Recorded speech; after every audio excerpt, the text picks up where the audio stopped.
헌정사상 세 번째 대통령 탄핵안이 국회를 통과하며 정치권의 파장이 커지고 있습니다.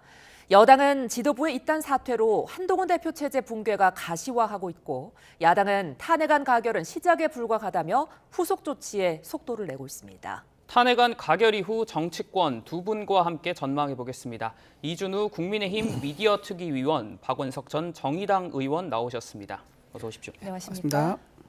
예. 어제 윤 대통령의 탄핵소추안 가결표가 204표, 부결이 85표, 그리고 기권과 무효가 각각 3표, 8표 나왔는데요. 결과 어떻게 보셨습니까?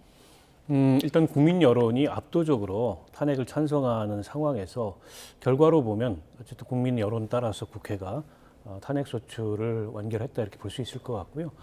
다만 이제 국민의힘 같은 경우에는 여전히 탄핵에 반대하는 의원들의 의사가 훨씬 더 큰 비중을 차지하고 있는데, 아마 이제 당심과 민심 사이에서 당심을 따른 게 아닌가 싶습니다. 국민의힘 당원들 같은 경우에는 탄핵에 반대하는 목소리가 더 높다 보니까 의원들 같은 경우는 가까이 보이는 게 아마 당원들의 의사고, 그렇다 보니까 당심을 따랐는데, 그 괴리가 이렇게 큰 만큼 앞으로 국민의힘이 장기적으로 어떻게 당을 수습하고 정비해 나가야 될지 고민이 굉장히 많을 거라고 보고요. 그리고 이제 수사가 계속 진행되지 않습니까? 수사 진행 과정에서 윤 대통령 혐의가 더 뚜렷이 드러날 가능성이 높고, 그러면 어떻게 보면 국민의힘을 향한 그 여론의 시선이 훨씬 더 따가울 텐데, 그걸 어떻게 극복해 갈지가 관건이 아닐까 싶습니다. 예, 박 의원님이 국민의힘은 당심과 민심 중에서 당심을 선택한 것 같다라고 하셨는데, 일각에서는 생각보다 국민의힘에서 가결표가 좀 적게 나왔다 이렇게도 보거든요. 어떻게 보셨어요? 네, 그렇습니다. 지금 국민의힘 쪽에서 의미를 좀 찾자면요, 원래 당론은 부결이었습니다. 부결이었는데 어쨌든 찬성이 됐죠. 근데 그 부결도 어느 정도 이탈표가 많이 나왔으면은 뭐 의미가 있을 것 같은데, 이탈표가 되게 적게 나왔습니다. 12표 나왔기 때문에 예. 아마 한동훈 대표의 탄핵 찬성 주장에 따른 사람이 12명밖에 안 된다. 108명 중에서 거의 100명 가까운 의원들이 한동훈 대표를 따르지 않았다. 그런 의미가 공개적으로 드러난 겁니다. 그렇다 그러면 앞으로 한동훈 대표, 지금 한동훈 대표가 탄핵 전국에서 보여줬던 그런 입장이 되게 좌고우면 오락가락 했었거든요. 그러니까 예를 들면 12월 5일 날 탄핵 반대한다고 했다가 6일 날 찬성, 또 그 다음 날 반대, 또 그 다음 찬성, 이런 식으로 쭉 하루 단위로 왔다 갔다 했단 말이에요. 그래서 리더가 그렇게 오락가락하고 침착하지 않은 것에 대해서 굉장히 의원들이 불안감을 좀 느꼈을 거고요. 더군다나 며칠 전이죠. 그 원내대표 뽑는 의총장에 들어가서 지금 대통령이 내란을 자백했다라는 말을 여당 대표가 그 말을 했습니다. 근데 야당에서는 그런 말 할 수 있죠. 야당에서 공격해야 돼. 그런데 여당 대표가 차분하게 앞뒤를 따져보지도 않고 맥락도 모르고 본인이 해석을 해서 그렇게 대통령이 내란을 자백했다라고 오히려 선동하는 발언을 한 것에 대해서 굉장히 의원들 사이에서 고성이 오가면서 비판을 많이 받았습니다. 그래서 지금 이 90명의 의원들이 한동훈 대표를 따르지 않는 거, 이게 곧 이제 한동훈 대표의 그동안 5개월 동안 당 지도부의 여정 또는 실험이라 할 수 있겠죠. 그게 마침표 찍은 것 같다라는 의미고요. 대통령실의 입장에서 보면요, 법적 책임과 정치적 책임을 얘기했었는데, 일단 정치적 책임은 진 것 같아요. 이제 직무가 정지가 됐으니까 동시에 법적 책임은 이제 시작됐다, 그렇게 보실 수 있을 것 같습니다. 예, 위원님께 추가로 좀 질문을 드리자면, 이 윤석열 대통령의 담화도 이 표결에 영향을 미쳤다고 보십니까? 그렇죠. 예, 담화에서 특히 한동훈 대표가 이제 대통령이 줄곧 반복돼서 얘기하는 게 정부의 기능을 마비시키려는 의도를 가지고 있었던 야당에 더 질타를 많이 했거든요. 그러니까 구체적으로 예를 들면 탄핵 남발, 20몇 번이 넘는 탄핵 남발했지 않습니까? 이거는 전 세계적으로 그렇게 탄핵을 많이 발휘하는 야당은 없을 겁니다. 그래서 대통령이 임명권을 무력화시켰죠. 그리고 예산도 4조 원이나 넘게 깎아가지고 정부가 살림을 꾸려할 수 없게 만들었고요. 또 입법, 그러니까 사법농단을 한 거죠. 이재명 대표가 지금 받고 있는 혐의에 대해서 유죄가 나오면 무죄로 만들어 버리는 허위사실 유포를 허용하는 입법이라든가 이런 걸 통해서 사법 기능도 마비시켰고, 이런 반국가적인 행태에 대해서는 정부 입장에서는 대통령으로는요, 국정을 잘 이끌어갈 책임이 또 있습니다. 그런 의무를 야당에서 심각하게 훼손한 것에 대해서 정당한 방어권 행사했다라고밖에 볼 수 없는 거고요. 거기에 대해서 또 하나부터 말씀드리면은 선관위에 대해서 부정선거 의혹이 있는데, 그 부정선거 의혹에 대해서 확인하는 그 내용에 대해서 처음으로 마지막 담화에서 밝혔거든요. 거기에 대해서도 그거는 이제 단순한 의혹이라든가 소문이 아니라 그런 의미라 그러면 한 번쯤 점검한 것도 타당하겠다라고 동의를 한 것 같아요. 그래서 그 마지막 담화문에 상당수의 의원들이 좀 동의를 해서 탄핵안의 부결을 표시하지 않았을까 싶습니다.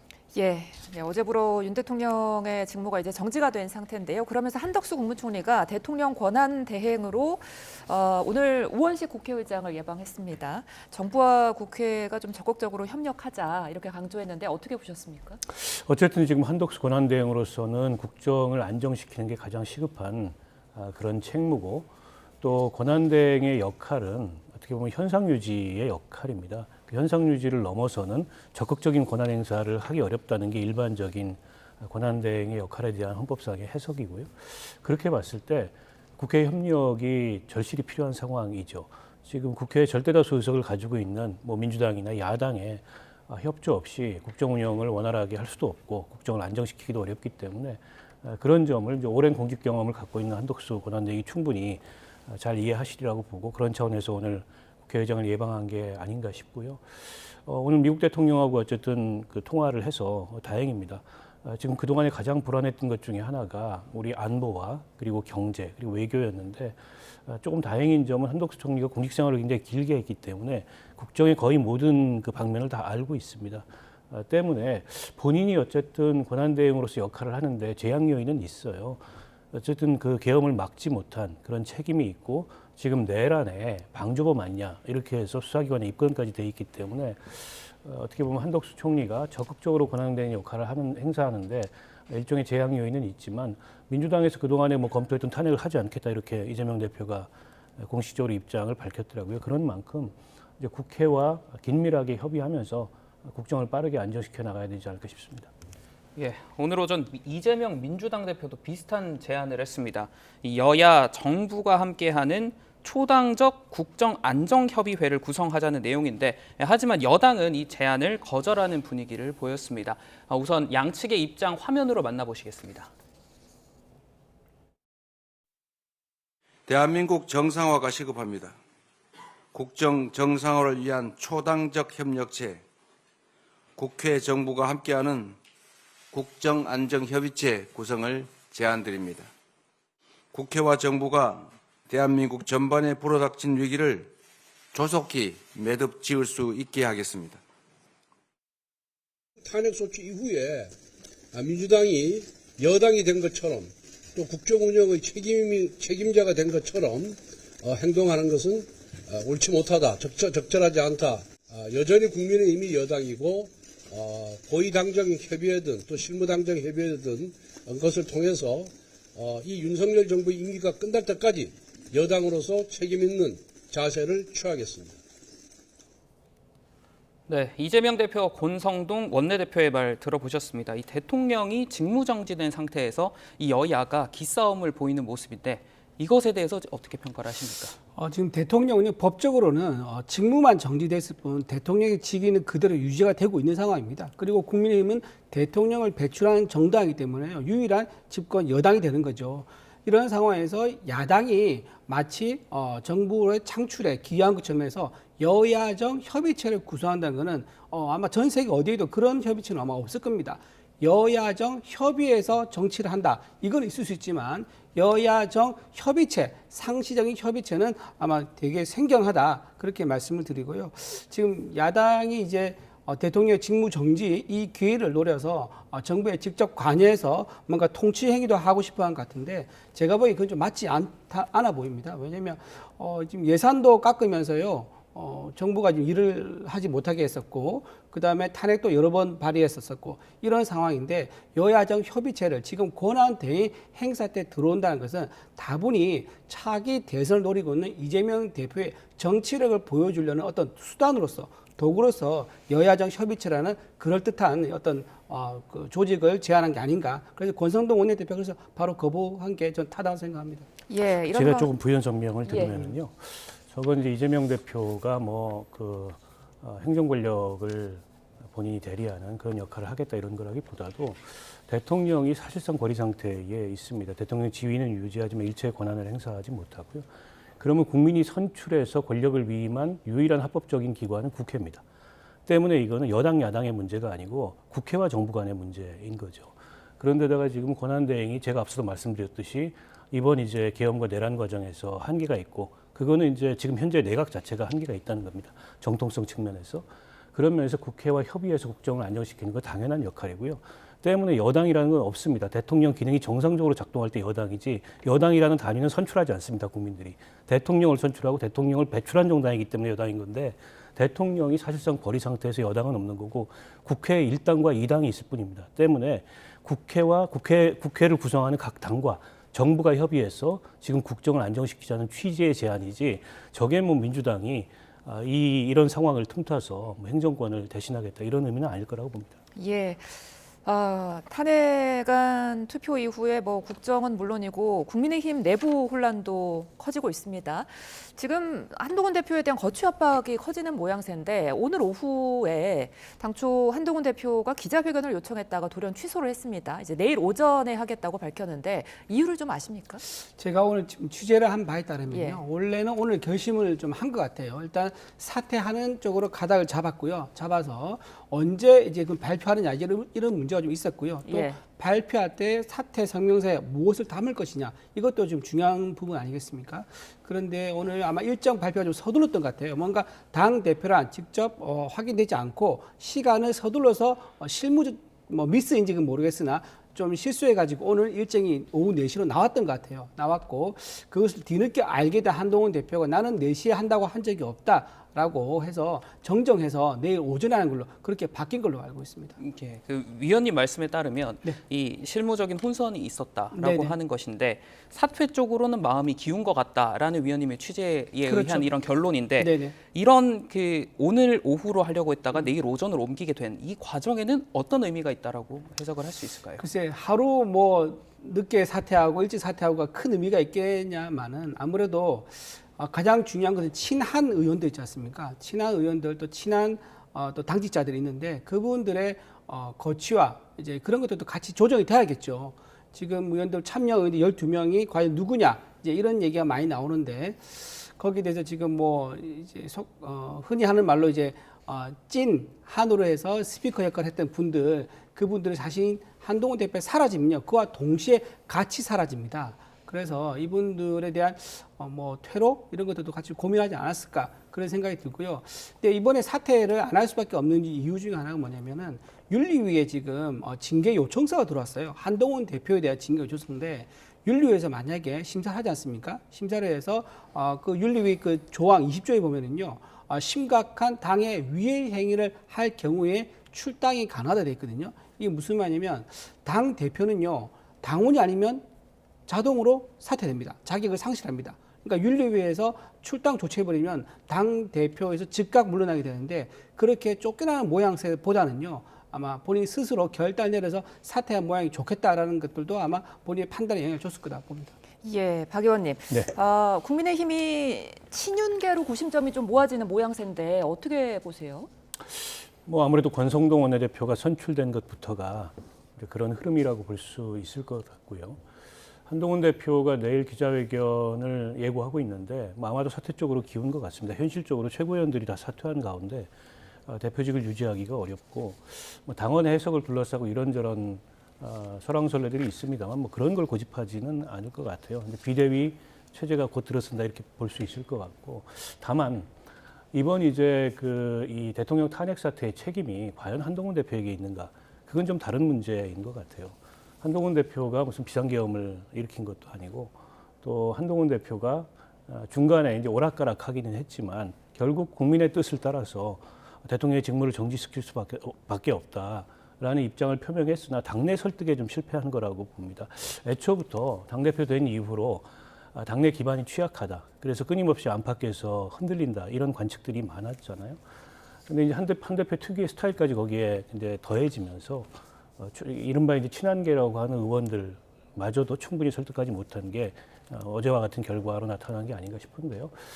당분간 한동훈 대표는 아마 그 상당 기간 동안 정치적 휴지기를 가질 수밖에 없을 것 같습니다. 그렇다고 해서 정치가 이대로 끝나는 거냐? 그건 뭐 알 수 없는 거죠. 본인이 어떤 계획을 가지고 있고 또 지지자들이나 국민들이 한동훈 대표의 그 효용성에 대해서 향후에 어떻게 판단할지는 뭐 지금 단언할 수 없는 문제이긴 합니다만 지금은 어쨌든 저는 물러설 수밖에 없는 그런 환경에 놓인 거 아닌가 싶은데 그렇게 되면 이제 그 다음 리더십이 뭐냐.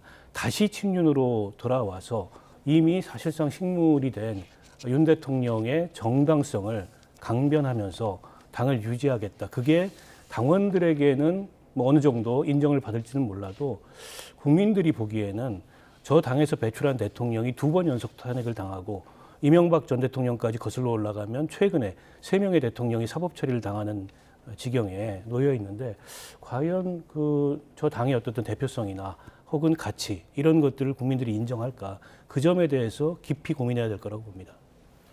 네, 그럼 두 분 다 일단 한동훈 대표가 이 사퇴를 할 것이다라고 예측을 해주고 계신데 그러면 그 다음 국민의힘의 내부 권력 지형은 어떻게 변화할 것이라고 예측하십니까?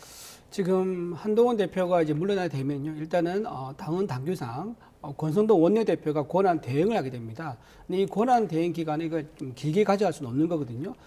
이제 비대위를 꾸려야 되는데 비대위에서 어떤 분을 이제 비대위원장으로 모셔올 거냐, 그리고 비대위원장 모셔오게 되면 그 비대위원들을 어떻게 꾸릴 것이냐. 이게 지금 문제가 될 것 같아요. 오늘 뭐 여러 가지 얘기가 나왔습니다. 비대위원장으로 뭐 김무성 의원 얘기도 잠깐 기사도 나왔었고 또 전당대회에서 나오셨던 분들, 그러니까 차순위, 한동훈 대표의 차순위했던 분도 이름 나오고 또 거기 같이 이제 전당대 뛰셨던 분들도 이름 나왔는데 그런 분들이 될지 어떻게 될지는 사실 의총들이 의총을 열어서 총회를 모을 수밖에 없어요. 그래서 내일 오전에 지금 의원총회에 잡혀있다고 그러는데 아마 내일 오전 10시 반에 한동훈 대표가 사퇴를 공식적으로 밝히고 나면은 즉시 의총을 열어가지고 우리 비대위원장을 누구로 할 것인지 총회를 모으는 과정이 될 건데 저는 이 상황에 좀 하나 우리 당에 좀 부탁하고 싶은 게 이 상황에서 국민들을 보기에 당원들을 보기에 당권을 두고 다투는 듯한 모습을 보여서는 안 되겠다. 이때 이 사태 수습 우선이고요. 국정 안전화 이게 가장 우선이다. 국민들이 민생과 경제를 걱정하고 있다. 그걸 좀 잊지 않았으면 좋겠습니다. 예, 이 국민의힘의 혼란을 지켜보면서 국민의힘 바깥에서는 저러다가 분당한다. 자꾸 이런 이야기가 나오는데 국민의힘 내부에서는 우리가 박근혜 전 대통령 때 겪어보니까 분당은 절대 없다. 이런 이야기 하고 있거든요. 어떻게 될까요? 뭐 과거에 반면교사가 있기 때문에 아마 분당은 지금 누구도 생각하지 않을 겁니다. 그리고 이제 이번 탄핵 같은 경우에 사실은 국민의힘이 지금까지는 어쨌든 탄핵에 반대한다. 그리고 여전히 대통령의 입장에 서서 보면 그럴 수도 있었던 거 아니냐. 이런 의견들이 상당수 있는데 이게 시간이 가면 그런 의견을 유지하기가 어려워질 겁니다. 제가 앞서도 말씀드렸듯이 수사가 진행되고 있고 수사 속도가 굉장히 빠르고 이 수사가 지금 경쟁적으로 진행이 되고 있기 때문에 훨씬 더 많은 혐의점들이 드러날 가능성이 높아요. 그럼 결국 언젠가는 대통령과 선을 그어야 됩니다. 2016년도에 분당이 됐던 이유가 뭐냐면 당시에도 이른바 친박들이 박근혜 대통령과 선을 안 긋고 박근혜 대통령을 엄호하면서 가려고 하다가 여론에 완전히 휩쓸리면서 그걸 도저히 못 견디겠다라고 했던 비박들이 탈당을 했던 거였거든요. 예. 그러니까 이번에도 만약에 당내에 그 이른바 이제 친윤이나 이런 지금 현재의 주류들이 윤 대통령의 혐의점이 계속 드러나고 그리고 헌법재판소에서 탄핵 인용 가능성이 높음에도 불구하고 계속 그걸 붙잡고서 이 지지층만 바라보고 당을 유지하면서 가겠다 그러면 과거 같은 분당 사태가 내지는 일부가 이탈하는 사태가 일어날 수도 있겠죠. 그런데 권성동 지금 원내대표가 과거에 그 경험을 직접 겪었던 분이고 본인이 당을 쪼개고 나왔던 분이에요. 그리고 그분이 원내대표 이번에 이제 선출되면서 일성이 탄핵보다 더 그 심각한 건 분열이다 이런 얘기를 했어요. 때문에 이제 충분히 그런 점을 감안해서 당이 분열되지 않도록 상황을 관리하려고 들 텐데 관건은 계속 윤 대통령을 붙잡고 갈 건가? 저는 이게 관건이라고 봅니다. 그러니까 오늘도 보면 검찰 특수본에서 소환을 했는데 소환을 거부했다는 거 아닙니까? 2차 소환을 이제 하겠다고 하는데 한 2, 3차 되다가 보면 바로 체포영장, 구속영장 단계로 갈 거예요. 이미 종범들이 다 구속이 됐기 때문에 피할 수가 없습니다. 그런데도 저기에 일말의 정당성이 있다라는 식으로 고집을 부리면 저는 여론에 쓸려 내려간다고 봅니다. 저는 분당 가능성 높지 않다고 보고요. 일단 지난번 박근혜 전 대통령 탄핵 때는요, 김무성 대표라는 이제 비박 해서 중심으로 해서 60명이 넘는 의원들이 있었습니다. 그때 박근혜 정부 탄핵, 박근혜 탄핵할 때 했던 참여된 의원이 62명이거든요. 근데 이번에는 윤석열 대통령 탄핵에 참여 의원이 12명입니다. 그래서 12명은요, 당을 쪼개고 나가도 교섭단체가 될 수가 없습니다. 20명이 돼야 되기 때문에 교섭단체가 안 되면요, 국정에서 이제 국회에서 의사일정도 협의가 안 되고 안건 협의도 참여할 수가 없습니다. 그래서 사실상 힘이 없는 정당이 되기 때문에 한동훈 대표를 중심으로 해서 분당 시나리오가 지금 나오긴 하지만 사실상 실현될 가능성이 거의 없다, 그래 봅니다. 네, 이번에는 민주당 이야기를 해보겠습니다. 그 민주당 이재명 대표 오늘 오전 그 대선 관련 질문에는 위기 극복에 집중하겠다라고 이야기를 했는데, 하지만 일각에서는 이게 대권 행보에 나선 게 아니냐라는 평가들도 나오고 있습니다. 그 의원님께서는 이 이재명 대표 본격 대선 행보에 나섰다라고 보십니까? 글쎄요, 그걸 뭐 본격적으로 이렇게 지금 뭐 드러내거나 표현하거나 그럴 상황은 아닌 것 같고, 이재명 대표도 그 점은 충분히 의식을 하고 있는 것 같아요. 그러나 지금까지 뭐 민주당 내의 흐름으로 보면 이재명 대표 이외에 별다른 대권 주자가 없는 것도 사실이고, 지금 조기 대선이 이제 가시권에 들어오고 있지 않습니까? 그러면 당연히 이제 뭐 당내에서 그런 논의가 나올 거라고 보고, 이재명 대표도 그에 따른 행보를 하지 않을까 싶은데요. 이재명 대표 입장에서는 이 계엄과 탄핵 사태 이전에도 좀 수권 능력을 강조하려는 그런 움직임들이 있었어요. 그런데 이제 문제는 국회에서 계속 여야가 아주 적대적인 그런 대결을 벌이는 바람에 이재명 대표가 뭐 경제라든지 또 외교라든지 이런 차원의 수권 능력을 보이려고 해도 국민들이 보기엔, 특히 중간층 여론이 보기에는 그렇지 못한, 계속 싸우는 모습만 보였던 거거든요. 이런 점을 이제 어떻게 보완할 건가가 관건일 텐데, 결국 지금 윤 대통령을 여전히 지지하거나 아니면 국민의힘을 지지하는 또한 25%, 30%의 국민들은 굉장히 적대적인 반감을 가지고 있고, 또 중간층의 여론도 아직은 확신을 못하고 있어요. 윤 대통령이 싫어서 탄핵을 시킨 건 맞고 지지를 철회하는 건 맞지만, 그게 이재명 대표나 민주당한테 간다는 확고한 보장은 지금 없는 상태입니다. 그런 것들을 어떻게 보완할 건가고 관건일 거고, 무엇보다 큰 이제 이 허들은 사법 리스크겠죠. 지금 선거법 재판을 비롯해서 그 재판 일정들이 계속 있는데, 그게 이제 마치 탄핵 그 결정하고 서로 경주하는 듯한 모습을 지금 보일 수도 있거든요. 그러니까 이재명 대표로서는 그런 가운데 사법 리스크에 어떻게 대처하고 어떤 안정감을 보이느냐, 이런 게 관건이지 않을까 싶습니다. 예, 이 대표가 협의체 구성을 제안하면서 동시에 이제 발언을 했던 게 헌재가 좀 빨리 판단을 해달라였거든요. 결국에는 뭐 조기 대선이 필요하다, 이런 뜻으로 해석을 좀 해봐도 될까요? 근데 그 오늘 이제 이재명 대표가 기자회견을 하면서 그 얘기했는데, 그 내용이 정확한 워딩이 이거예요. 헌재가 파면 절차를 시속해달라. 그러니까 헌재가 심리를 시속해달라 아닙니다.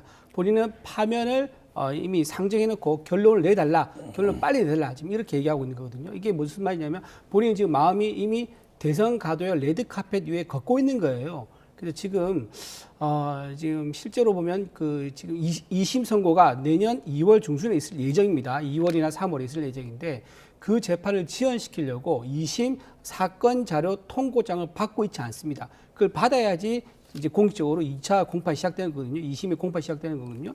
그러니까 예를 들면 법원 직원이 찾아갔는데, 당 대표실의 직원들이 나는 당사자가 아니에요, 나는 이재명 대표가 아니에요 하면서 수령을 거부한 거예요. 그럼 돌아간 겁니다.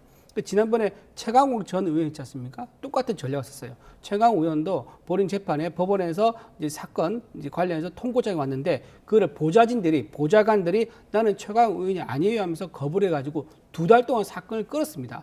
그러니까 그 선례를 아마 그대로 지금 하려는 것 같아요. 그래서 지금 여기서 이 상황에서 헌재가 지금 돌아가고 있는 이 상황에서 2달이라는 것은요, 대선으로 갈 수 있는 굉장히 너무너무 좋은 기회인 거죠. 그러니까 이런 식으로 지금 재판을 지연시키고 있는 데다가 또 탄핵을 빨리 파면 절차 해달라고 요구한 걸 보면은 지금 대선 가도록 하는 레드카펫 위에서 지금 달리기 준비를 하고 있다, 이래 봐야 될 것 같아요. 예, 이번에는 헌법재판소 얘기, 헌법재판관 3인이 현재 공석인 상황인데, 야당은 이미 국회목 3인을 추천해 놓은 상황입니다. 한덕수 권한 대행에 대해서 이 재판관 임명에 대한 빠른 임명을 압박하는 상황이다, 이렇게 현재 해석을 해도 괜찮습니다. 그건 뭐 압박이라고까지 얘기할 것도 없습니다. 국회 추천 몫인데다가 이미 국회 인사청문 특위가 구성이 됐고 인사청문회 일정이 잡혔고요. 국회에서 인준 표결을 거치면 대통령의 임명은 그냥 형식적인 요식 절차고 재량이 거의 개입될 여지가 없기 때문에 권한대행이 그 권한을 행사하는데 무리가 없습니다. 대통령 추천 몫을 만약에 추천한다고 할 때는 그때 논란이 따르겠죠. 그래서 그건 이제 신속하게 진행이 될 텐데 문제는 내년 4월 19일 날 지금 2명의 헌법재판관이 임기가 종료되는데 그 두 자리가 대통령 추천 몫입니다. 그래서 아마 그 무렵에는 논란이 일어날 거예요. 지난 2016년 박근혜 대통령 탄핵 때도 8명의 재판관이 결정을 했거든요. 예. 한 분이 비었는데 그거를 권한대행 임명할 수 있냐 없냐 논란을 펴다가 결국엔 임명을 못했습니다. 그리고 이정미 헌법재판소장 권한대행 임기 만료 한 이틀 전인가 3일 전에 파면 결정을 냈거든요. 그런 전례로 봤을 때 이번에도 4월 18일 날 임기가 종료되는 2명의 대통령 추천목 헌법재판관의 임기 종료 이전에 결정이 내려지지 않을까 이제 그런 전망들이 꽤 많습니다. 예, 이제 공은 헌재로 넘어가게 된 상황인데 윤 대통령이 끝까지 포기하지 않겠다 이렇게 밝혔거든요. 네. 이 부분은 어떻게 보세요? 헌재에 가서 법리로 다투겠다는 거죠. 그리고 더군다나 생중계 요구를 검토하고 있다라고 했었고요. 직접 변론도 검토하겠다라고 했습니다. 노무현 전 대통령하고 박근혜 전 대통령 직접 변론한 적이 없습니다. 노무현 전 대통령 7번 변론했고 박근혜 전 대통령 17번 변론했었거든요. 그런데 윤석열 대통령이 변론을 하게 되면 이 사안이 다른 앞의 사건과 달리 대통령이 가지고 있는 고유 권한을 쓴 거기 때문에 그 권한에 대한 적법성이라든가 정당성, 판단에 대한 어떤 그 합리성 이제 이런 것들에 대한 세세한 판단이 있기 때문에 훨씬 더 많은 변론 횟수가 필요할 것 같아요. 그리고 지금 윤석열 대통령 법조인 출신이지 않습니까? 그러면요. 관련됐던 분들, 지금 사령관들, 경찰들 여러 명 조사받고 있잖아요. 그분들을 다 증인으로 불러가지고 묻고 답하기를 해야 될 겁니다. 왜냐하면 헌재 입장에서는요, 소추인이죠. 피소추인이 윤석열 대통령이 원하면요, 다 듣게 되어 있습니다. 그걸 듣지 않고 역사적 기록을 남기지 않고 넘어가게 되면 헌재도 결국은 부담이 되기 때문에 상당한 시간이 걸릴 거예요. 그런 상황에서 오늘 문영배 헌법재판관 권한 대행이 있습니다. 이분이 좀 의미심장한 말을 했는데요. 지금 6명 가지고 어떻게 지금 심리를 시작할 수 있냐 했더니 나는 할 수 있다 생각한다라고 말했거든요. 근데 이분이 누구한테 임명받았냐면 지난 정부의 문재인 전 대통령한테 임명을 받은 분입니다. 그래서 지금 이분이 어떤 심증을 가지고 있는 게 아닌가 좀 우려 섞인 부분이 좀 있고요. 그리고 또 하나 탄핵에서 이제 기본 원칙은요 심사를 할 때 선입 선출입니다. 그러니까 야당은요 아마 이렇게 대통령이 직접 헌재에 나서 탄핵 심판받는 이런 걸 상상을 못했을 거예요. 그러다 보니까는 워낙 탄핵을 많이 남발해서 지금 윤석열 대통령 앞에 23명의 탄핵안이 있습니다. 그걸 언제 다 먼저 순서를 잡아서 정리를 하겠습니까? 이런 선입 선출 문제도 있어가지고요. 헌재에서의 심판은 생각보다 복잡하게 흘러갈 거다 이런 겁니다. 네, 이번에는 윤석열 대통령에 대한 수사 이야기를 해보겠습니다. 오늘 저희도 속보를 전해드렸지만 검찰이 윤 대통령에 대한 소원을 통보했고 결국에 불응을 하긴 했지만 이 검경의 현재 수사의 진행 상황을 봤을 때 어느 쪽이 윤 대통령의 직접 수사에 더 가깝다라고 의원님께서는 좀 평가를 하십니까? 글쎄요, 뭐 검찰도 그렇고 경찰도 그렇고 공수처도 그렇고 경쟁적으로 수사를 하고 있는데 검찰에 대해서는 여전히 수사권 논란이 끊이질 않습니다. 내란죄라는 게 직접 수사를 할 수 없는 범죄인데 지난번에 이제 김용현 장관 영장을 발부하면서 어쨌든 법원에서 직권남용과 관련된 수사이기 때문에 직접 수사할 수 있다고 얘기를 했으나 여전히 경찰이나 공수처에서 그에 대한 이의를 제기하고 있는 상황이어서 검찰 수사에 정당성을 둘러싸고 논란이 좀 있고요. 그런데다가 현 정부 검찰과 윤 대통령 특수관계이지 않습니까? 그리고 현 정부 검찰이 김건희 여사 사건부터 시작해가지고 그동안에 대통령이나 대통령 가족 관련된 사건에 있어서 어떻게 보면 공정한 그런 이제 수사나 이런 것들을 보여주지 못했기 때문에 결국 이제 윤 대통령이 지금 권한을 잃고 저렇게 탄핵에 내몰리고 하니까 결국 윤 대통령하고의 관계를 끊고 이제 탈색을 하려고 검찰이 더 저렇게 서두른 거 아니냐 이런 해석도 있어요. 그러니까 국회에서 지금 상설특검법이 통과됐기 때문에 궁극적으로는 특검의 수사로 통합될 겁니다. 그때까지 이제 경쟁적으로 수사가 진행이 될 텐데 모든 지금 수사기관들의 목표는 윤 대통령의 신병 확보를 우선적으로 하려고 아마 노력을 할 것 같은데 오늘 검찰이 소환이 통보를 하기 시작한 것도 이제 강제 수사에 착수를 한 거고 2번, 3번 소환에 응하지 않으면은 그때 가서 이제 체포영장이나 사전 구속영장이나 이런 단계로 갈 가능성이 높다고 봅니다. 예, 특검 이야기해 주셨는데 박근혜 전 대통령 탄핵 때도 결국 특검이 수사를 진행했잖아요. 이번에도 같을 거라고 보십니까? 결국은 특검이 하게 될 겁니다. 지금 검경 공수처가 지금 하나의 사안을 두고 서로 경쟁전을 하고 있는데 이것 때문에 법원에서도 영장이 너무 중부돼서 많이 오니까 정리해서 오라 할 정도거든요. 이거 굉장히 비효율적인 거죠. 하지만 지금 국회에서 이제 특검법을 통과시켰기 때문에 특검이 최상위에 있는 수사기관이 됩니다. 그러면 이제 검경 공수처에서 다 파견 나가서 기존에 했던 수사 자료를 다 넘겨서 이첩을 해서 거기서 제 상위 이제 특검을 하게 되는데 문제는 뭐냐면 특검을 국회에 통과시키면 특검 임명은 대통령이 하게 됐거든요.